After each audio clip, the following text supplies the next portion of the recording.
नमस्कार दर्शकों, आप सभी का बहुत स्वागत है इस विशेष कार्यक्रम में और मैं हूं आपके साथ उपेंद्र कौर। दर्शकों, आज इस विशेष कार्यक्रम में हम आपको बहुत ही विशेष जानकारी प्रदान करने वाले हैं कि किस तरीके से आप अपने जीवन में खुशियां बटोर सकते हैं।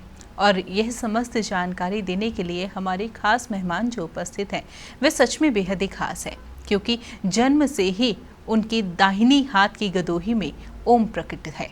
तो ऐसे में आइए सबसे पहले मिलकर उनका स्वागत करते हैं। हम बात कर रहे हैं अंतर्राष्ट्रीय संत धर्म गुरु श्री रंजीत जी महाराज, जो कि आज प्रयागराज से हमारे साथ यहाँ पर उपस्थित हुए हैं। तो आइए सबसे पहले मिलकर उनका स्वागत करते हैं।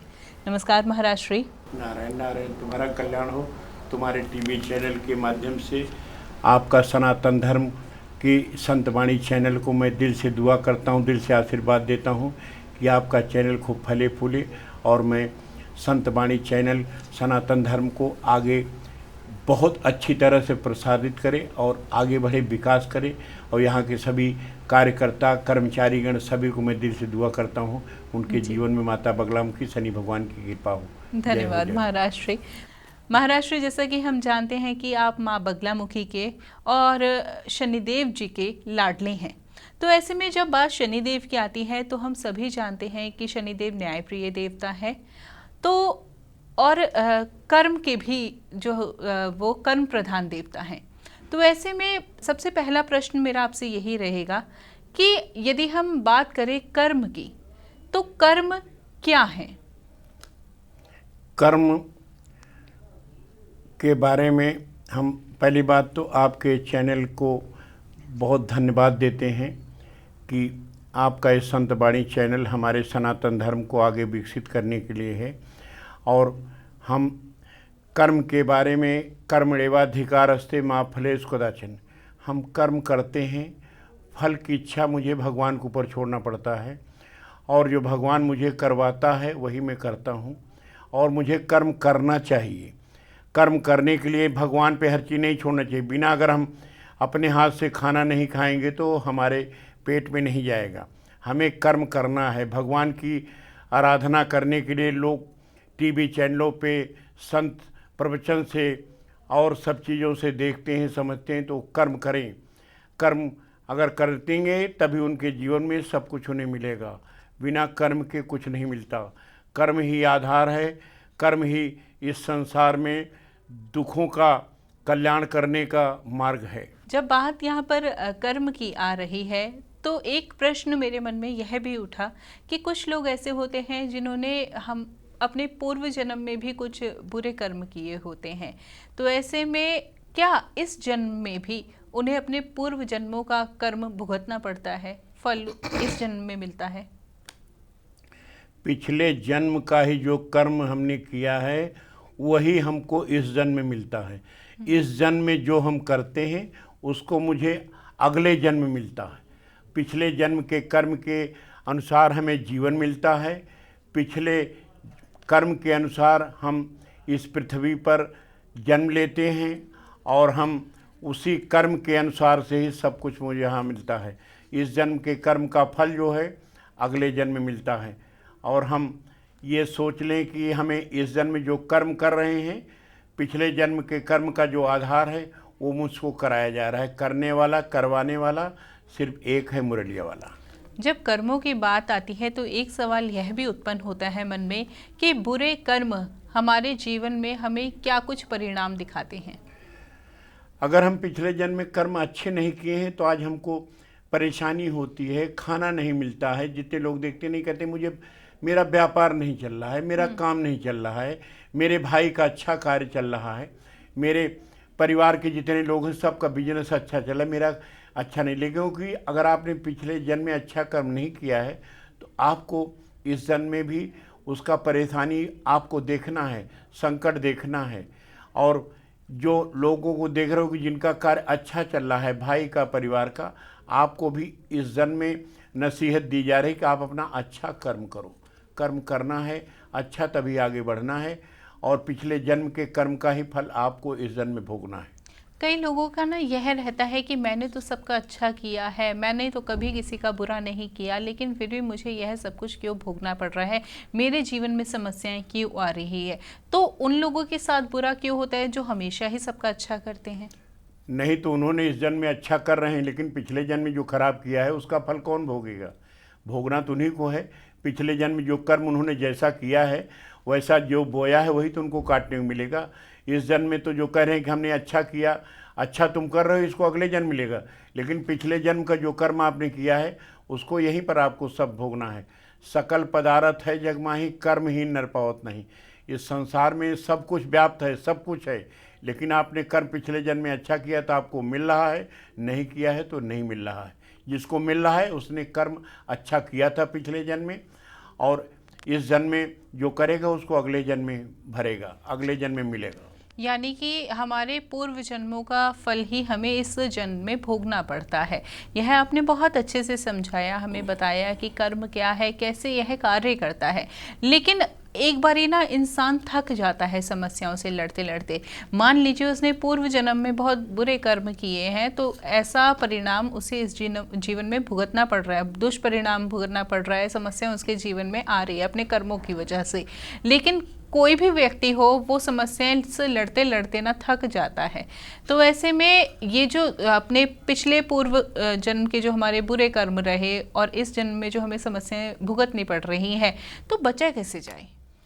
बचने के लिए हम पिछले जन्म की जो कर्म को अगर हम इधर चाहते हैं कि हमें कुछ उसमें रिलीफ मिले, राहत मिले, उससे हमें ये होगा कि हम इस जन्म में जो पैदा हुए हैं हम अपना कुछ अच्छा कर्म करें और सत्कर्म का रास्ता बने।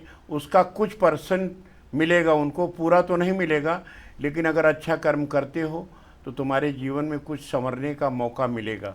भगवान मौका देते हैं हर तरफ से, लेकिन आपको अच्छे कर्म का आधार ले कर के, और जो अच्छा कर्म जो कर रहे हैं उनको देख कर अगर उनकी नकल करते हैं, नकल करने से ही अकल आती है, तो इसलिए उसको अपना देख करके भगवान की भक्ति में अगर लगेंगे तभी उनका कुछ निस्तारण हो सकता है।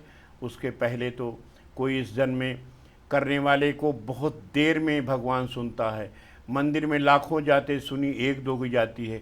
इसलिए ऐसा कुछ करो कि मंदिर में जा कर के लाखों की जगह एक दो में अपना नाम लिखाने की कोशिश करो। भगवान की कृपा पाने के लिए रात दिन अपना दिमाग प्रभु में लगाओ। जब बैठे हो कहीं पर, गाड़ी में, मोटर में, कहीं भी जा रहे हो, मन में नारायण नारायण का जाप करते रहो, तुम्हारा कल्याण भगवान जरूर करेगा। बिल्कुल, बहुत सुंदर से आपने समझाया हमें कि किस तरीके से हम समस्याओं से बच सकते हैं या अपने कर्मों को अच्छा बना सकते हैं। लेकिन ये बात तो रही कर्मों की, लेकिन हम यह भी कहते हैं कि हमारे जीवन पे कुछ जो समस्याएं आती हैं वो ग्रहों के कारण भी आती है। तो ग्रहों के कारण मेन समस्या आती है या कर्मों के कारण? ग्रहें जो बनाई जाती है ना, पिछले जन्म जो मैंने कर्म किया है उसी कर्म के आधार पर मुझे ग्रह बनाई गई है। जो ग्रह मेरे ऊपर आई है, जैसे कि जिसकी जो ग्रह जो पीछे जन्म का बुरा बनाया करके भगवान ने धरती पर भेजा है, तो पिछले जन्म के कर्म के अनुसार से आपको ग्रह बनाया गया है कि आपको इस ग्रह से चलना है, इस ग्रह में पैदा होना है, इस समय पैदा होना है, ये आपका टाइम आएगा, ये आपका समय आएगा। सब लिख करके पीछे से सब आता है, यहाँ से कुछ नहीं बनता। यहाँ अगर बनाने के लिए सिर्फ भगवान की कृपा ही होना है। जा पर कृपा राम की हुई ता पर कृपा करे सब कोई। क्योंकि जो ग्रहें आपकी बनी हैं, जो कर्म आप कर रहे हो, पिछले जन्म के कर्म से आपका ग्रह निर्धारित किया गया है, आपका टाइम बनाने के लिए और समझाने के लिए दिया गया है। उसको आप समझो, तब आपका कल्याण होने का रास्ता बन सकता है। जी, बहुत सुंदर से आपने हमें समझाया कि ग्रहों की भी क्या भूमिका होती है हमारे जीवन में। अब सवाल एक यह उठता है, जब हम बात करें शनिदेव की, और शनिदेव और माँ भगलामुखी के तो आप लाडले हैं। शनिदेव की जब बात आती है ना, तो हम भयभीत हो जाते हैं, डर जाते हैं। तो क्या सच में शनिदेव या शनि ग्रह से इतना भयभीत होने की हमें आवश्यकता है? शनि भगवान हमारे न्याय के देवता हैं, और उनको जितनी हम आदर, सम्मान, सत्कार, संस्कार से अगर उनसे जुड़ेंगे तो शनि जैसा हंसाता नहीं, शनि जैसा बनाता नहीं, शनि जैसा रुलाता नहीं, शनि जैसा मिटाता नहीं।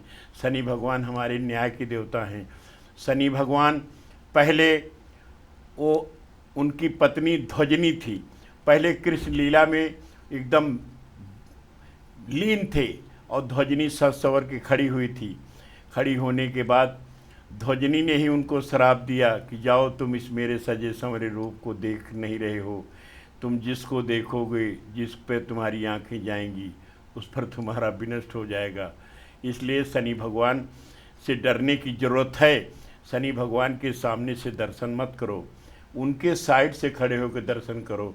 और न्याय के देवता हैं। सत्य पर चलने के लिए अगर आप सत्य पर चलोगे तो शनि भगवान की कृपा हो जाएगी।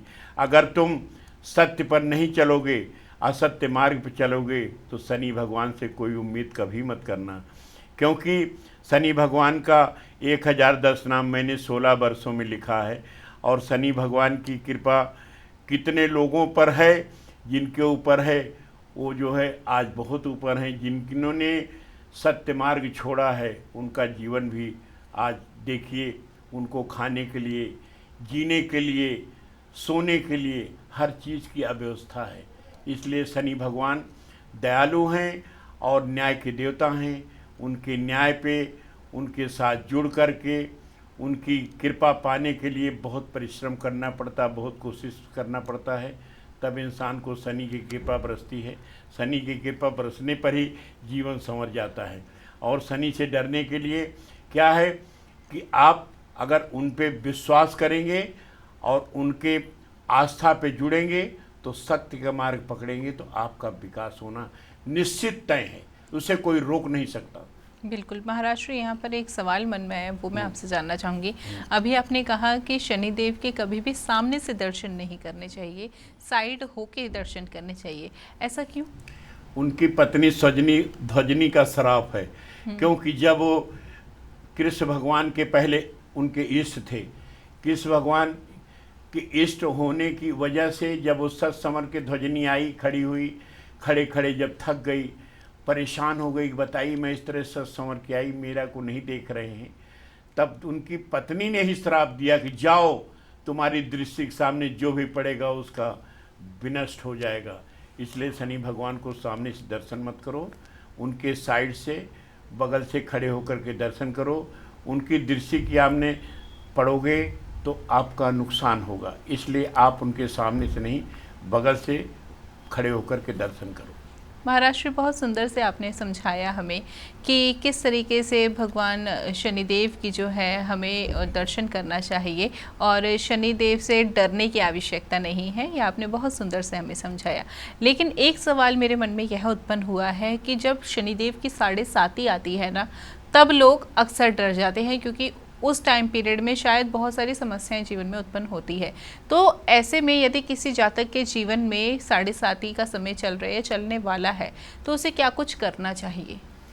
7.5 का समय आने के बाद शनि भगवान के आराधना में उनका नाम लेकर के ओम संग शनिश्चराय नमः, ओम संग शनिश्चराय नमः का 1 माला 2 माला जो भी उसको मन लगे उतना करना चाहिए।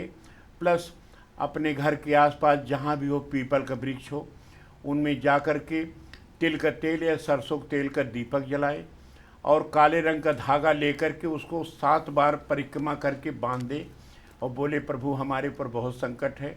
और उनकी परिक्रमा करने में उस पीपल के वृक्ष में अपने सर को, मत्था को 5 बार 7 बार इस तरह ठोक के बोलो प्रभु मेरा कष्ट दूर करोगे तभी मेरा सब कुछ होगा। और उसके बाद जब इंसान वहाँ से निरंतर उनका ध्यान लगाए रहे, प्रभु आप ही सब कुछ हो, दाता एक राम भिखारी सारी दुनिया, प्रभु आपसे सारी दुनिया मांगती है, मैं भी आपसे मांगने आया हूँ, मैं बहुत कष्टित हूँ, तब उस पर शनि भगवान की कृपा होने के आसार बहुत अच्छे बनते हैं। पीपल पे दीपक जलाए आदमी और उनकी परिक्रमा करे और उनको मन में आस्था में रखे, ओम संग शनिश्चराय नमः, ओम संग शनिश्चराय नमः मन में अपने आस्था में लिए रहे। और शनिवार के दिन स्पेशल तरीके से अपने घर में मूंग और उड़द की दाल चने की दाल मिला करके खिचड़ी का प्रसाद जरूर घर पे खाएं।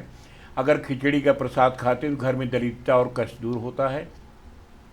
और इस दिन तिल के तेल का दीपक घर में भी जलाएं, या तिल के तेल के से या सरसों के तेल से मंदिर में भी जलाएं, तो उसका कल्याण होने के आसार, शनि भगवान कृपा होने की, कृपा बनने के आसार बनेगी 101%, 100%। बिल्कुल। अब जैसे बात हो रही है शनिदेव से जुड़े उपायों की, तो शनिवार का दिन जो है भगवान शनिदेव को ही समर्पित है, तो ऐसे में शनिवार के दिन हमें क्या कुछ करना चाहिए? और दूसरा प्रश्न मेरा ये है कि जो लोग भगवान शनिदेव की बस कृपा प्राप्त करना चाहते हैं, ऐसा कोई उनके जीवन में साढ़े साथी वगैरह नहीं चल रही, लेकिन फिर भी वो शनिदेव को जो है प्रसन्न करके रखना चाहते हैं, वो लोग क्या करें?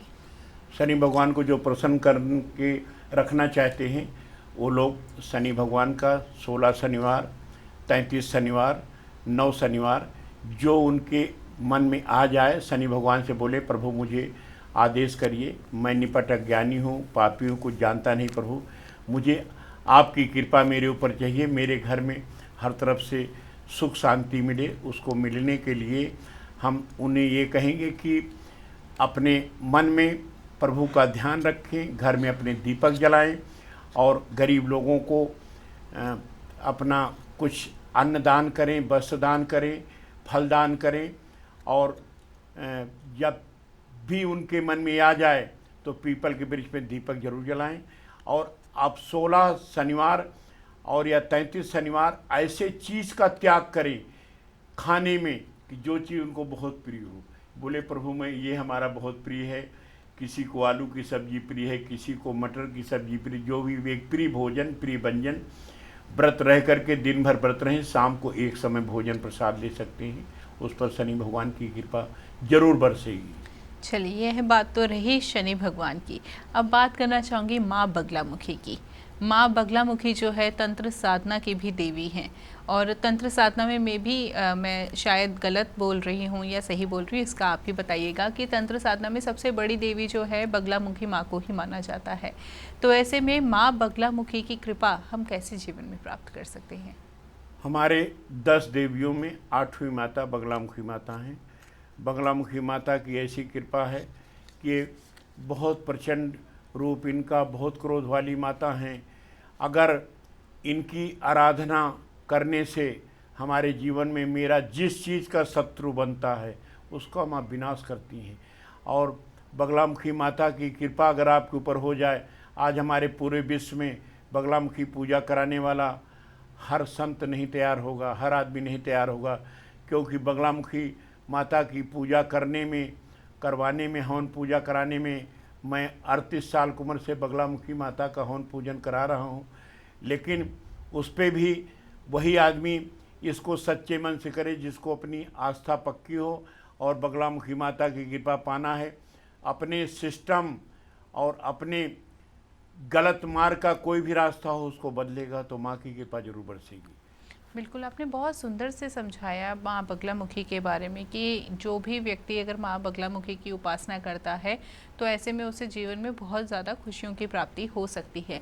लेकिन माँ बगलामुखी का जो है, आपने जैसे खुद ही बताया अभी कि बहुत क्रोधित देवी रहती हैं, तो ऐसे में जब भी हम ऐसे जो थोड़े क्रोधित देवता होते हैं उनकी भक्ति करने में थोड़ा सा डर लगता है कि कहीं गलती से भी हमसे कोई गलती ना हो जाए। तो ऐसे में सच में क्या माँ बगलामुखी की पूजा या साधना बहुत कठिन है? बगलामुखी माता की साधना कठिन है। बगलामुखी माता की पूजा हवन करवाने वाला आदमी कल जो उसका बीत गया उसको भूल जाए। आज से अगर हम बगलामुखी माता की आराधना कर रहे हैं, बगलामुखी माता की पूजा करा रहे हैं, हम अपने आचरण को, अपने चरित्र को, अपने नेचर को, अपने हर चीज़ को बदले और माँ पे भरोसा करे कि माँ हम आपकी पूजा अर्चना, आपकी कृपा है तब मैं आपकी पूजा अर्चना हवन कर रही हूँ, करा रही हूँ। अगर मान लो हमने कोई भी अभी से बचपन से आज तक जो भी कोई गलत कार्य किया है, उस गलत कार्य को हम आज से छोड़ करके हम नई ज़िंदगी शुरू करेंगे। और नई ज़िंदगी शुरू करने के लिए माता की कृपा होती है। अगर इंसान माता बगलामुखी की पूजा करने और हवन कराने के बाद अपनी नई ज़िंदगी नहीं और उस पुरानी ज़िंदगी को लेकर के अगर कोई गलत कार्य करेगा तो माता उसका कभी कल्याण नहीं कर सकती। चलिए, और इसको कल्याण करने के लिए उसको अपने मार्ग को बदलना पड़ेगा। बहुत सुंदर से आपने बताया। क्या माँ बगलामुखी की उपासना करने से जो ग्रहों की वजह से भी जो हमारे परेशानियां चल रही है वो भी ठीक हो जाती हैं? माता बगलामुखी की आराधना करने से, पूजा करने से मेरे ग्रहों को फायदा होगा, 100% होगा।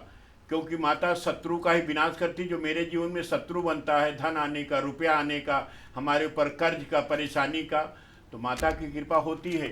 लेकिन अगर हम अपने मार्ग पे उसको कल का जीवन बीत करके आज से नया जीवन शुरू करेंगे, माँ पे भरोसा करेंगे कि आज से हमने अगर हवन पूजन किया है और पूजन करने के बाद हम अपने जीवन को माँ बदलना चाहते हो और बदलने के बाद जो संकल्प लो उस पर चलो।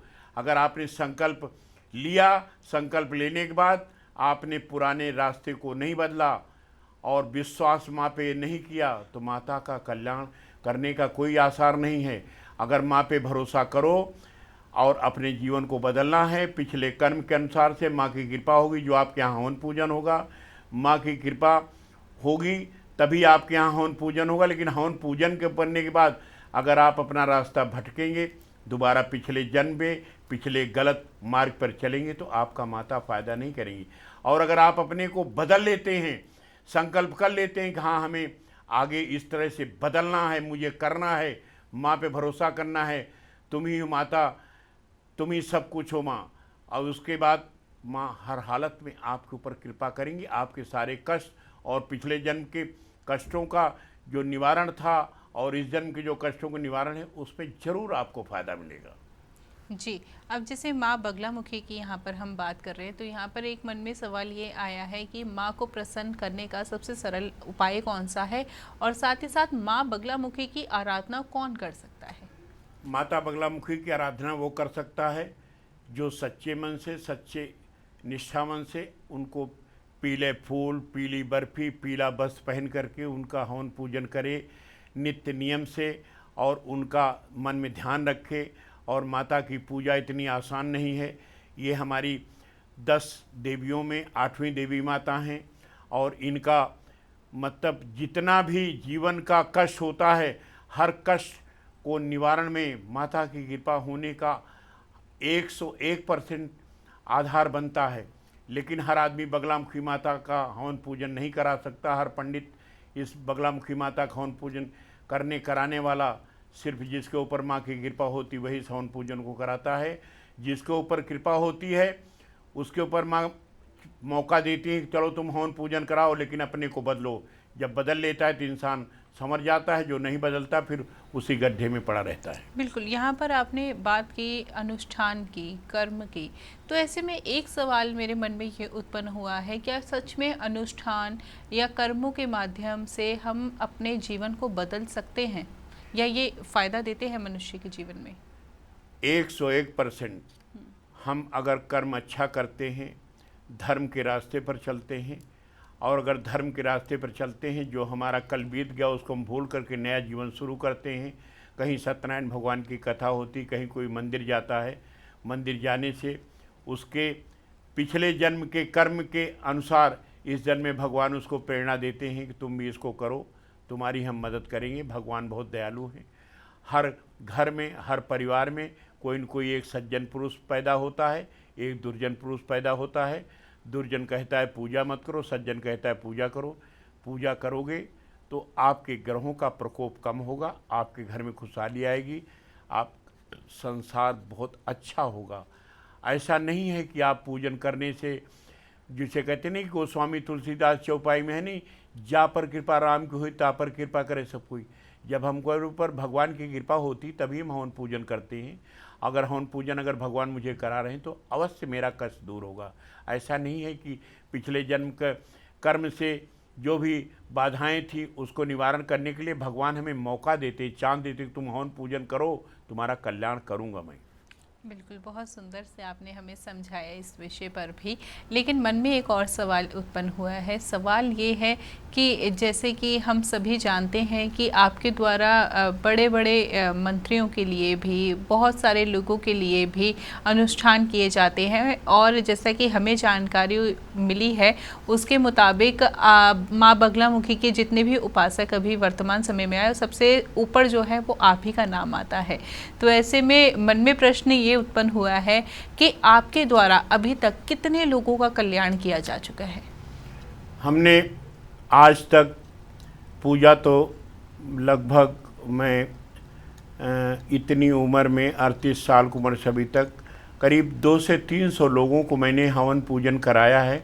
200 से 300 लोगों में जिनकी आस्थाएं अच्छी थी, मेरे हिसाब से 50 लोगों को छोड़कर के 150 लोगों को तो ज़रूर फ़ायदा हुआ है। और मुझे बगलामुखी माता का पूजा हवन कराने के लिए जब कोई बुलाता है तो लोग पूछते हैं दक्षिणा, लेकिन दक्षिणा इसमें संत नहीं मांग सकता। अगर दक्षिणा मांगेगा तो फिर लोभी इस पे पूजा कराने का अधिकारी नहीं होता। अगर उसने लोभ किया, अगर बेईमानी किया, गलत कार्य करने के लिए सोचा, तो माता फिर उसको बहुत तेज दंड देती हैं। और 72 घंटे के अंदर माता उसको कहती तुम बेटा चलो, तुम्हारा समय अच्छा नहीं था, तुमको मैंने मौका दिया कि तुम हवन पूजन कराओ। हवन पूजन कराने के बाद तुमने अपनी शक्तियों को जो तुमको मैंने दिया उसका तुमने दुरुपयोग किया, इसलिए तुम्हारी अब यहाँ ज़रूरत नहीं है। बगलामुखी कराने वाला हर तरफ से बहुत ही माँ के प्रति उदारता बने और उदारता ला करके और अपने को सत्यवान सत्यनिष्ठा से कार्य करे। किसी के भी पूजा हवन में, चाहे गरीब हो, चाहे अमीर हो, चाहे बड़ा हो, चाहे छोटा हो, कभी उससे उम्मीद ना करे कि आदमी हमको दक्षिणा कितना देगा, क्या देगा। ये अपने को पंडित ब्राह्मण भाग्यशाली समझे कि हाँ, हमें माँ इसको पूजा कराने का मौका दे रही हैं। मैं इस धरती पर मृतलोक लीला सागर में आया हूँ, तो मैं बहुत भाग्यशाली हूँ जो माता बगलामुखी का पूजा कराने के लिए माँ हमको आदेश कर रही हैं। मैं इनके घर पे पूजा करवाने के लिए जा रहा हूँ। इस पर माँ की कृपा और लोगों की कृपा, सबकी कृपा मेरे ऊपर बरसेगी। और उस पर हम भी ये कहेंगे कि हम जिसके घर में जाते हैं, पूजा कराते हैं, 100 में 90% लोगों को फ़ायदा होता है। और 10% लोगों को तो मैं नहीं कह सकता, लेकिन जाकी रही भावना जैसी प्रभु देखी मूर्तिन तैसी, जो जिस भाव से कराता है। बहुत लोग पैसे वाले होते हो, घमंड अहंकार में करते हैं कि मैं बगलामुखी करा रहा हूँ। ये चीज़ उनको नहीं करना चाहिए। अहंकार करने से उनको पूजा माता की फलित नहीं होती है। माता की पूजा फलित उसी को होती जो विनम्र होता है और जिनके अंदर विनम्रता होती है। जो संत पूजा उनके यहाँ करवाने जाते, उनको उसी भाव से भगवान स्वरूप माता बगलामुखी के गण समझ करके उनका आजीवन सम्मान करना चाहिए। जो सम्मान करता है वो इसी के ऊपर माता की कृपा होती है और उसका भी जीवन संवर जाता है। और संत जो पूजा कराता है, जो दक्षिणा और लोभ नहीं करता, उसका भी कल्याण होता है। बिल्कुल, बहुत सुंदर से आपने हमें समझाया। अब यहाँ पर कार्यक्रम के अंत में मैं आपसे कुछ विशेष उपाय और कुछ विशेष मंत्र जानना चाहूँगी। तो विशेष उपाय बगलामुखी माता का, ओम हरि बगलामुखी सर्वसानाम वाचम मुखम पदम सम्य जिह्वा समस्त शत्रु विनाश सहस्रबार नवेदम नमः। मैं इस मंत्र को, जैसे और लोगों ने और चीज़ लिखा, लेकिन मैंने इस मंत्र को इसी को याद करके किया। इसी पे मैंने माता को सिद्ध करने का माँ ने हमको मौका दिया। और मैं इस मंत्र में जो भी हवन पूजन कराता हूँ, मैं स्वाहा नहीं कर रहा था। स्वाहा मतलब अग्नि की पत्नी का नाम है स्वाहा। मैं अगर एक बार भी स्वाहा बोला तो हमारा गलत हो जाता है मेरे विचार से। लेकिन मैं आज इस कलयुग के समय में इंसान को 2 घंटे से पूजा ज़्यादा कराने का समय नहीं होता, आदमी परेशान हो जाता है। इसलिए मैं हर मंत्र के आगे 108 गुड़िया का माला होता है। हम हर मंत्र को बोलने के बाद सहस्त्र बार नमः इदम नमम। इदम नमम इसलिए बुलवाते हैं कि यह मेरे लिए नहीं पूजा, ये मैं आपके लिए मैं पूजा कर रहा हूँ। ओम हलि बंगलामुखी तरदुस्तानाम वाचम मुखम पदम सम्य जीवा समस्त शत्रु विनाश सहस्त्रबान मिदम। अगर हम इस तरह करते हैं तो माँ की कृपा मेरे ऊपर होती है।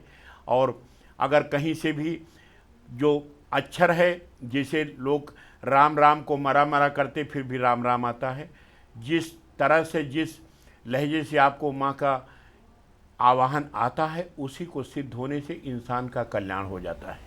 बिल्कुल। तो देखिए दर्शकों, आज इस विशेष कार्यक्रम के माध्यम से आपने बहुत ही विशेष जानकारी प्राप्त की है, तो बातों को ज़रूर अपनाइएगा और साथ ही साथ विशेष मंत्र जो अभी आपको बताया गया है आप इसे भी फॉलो कर सकते हैं। और साथ ही साथ यदि आप महाराष्ट्र से कोई भी अनुष्ठान या जप करवाना चाहते हैं तो उसके लिए संस्थान के नंबर्स लगातार आपकी टीवी स्क्रीन पर दिखाए जा रहे हैं।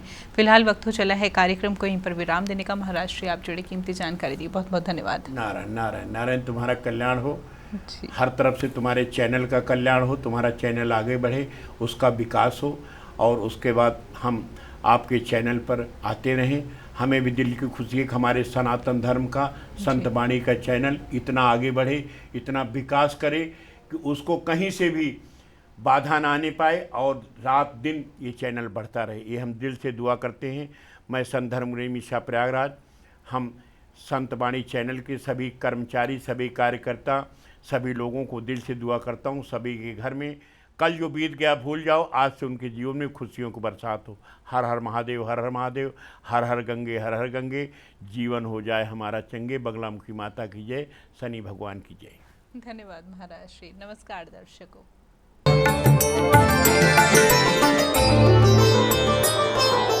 आप हमारे संत वाणी चैनल को सब्सक्राइब करें, वीडियो को लाइक करें, शेयर करें और हाँ, बेल आइकन पर क्लिक करना बिल्कुल ना भूलें।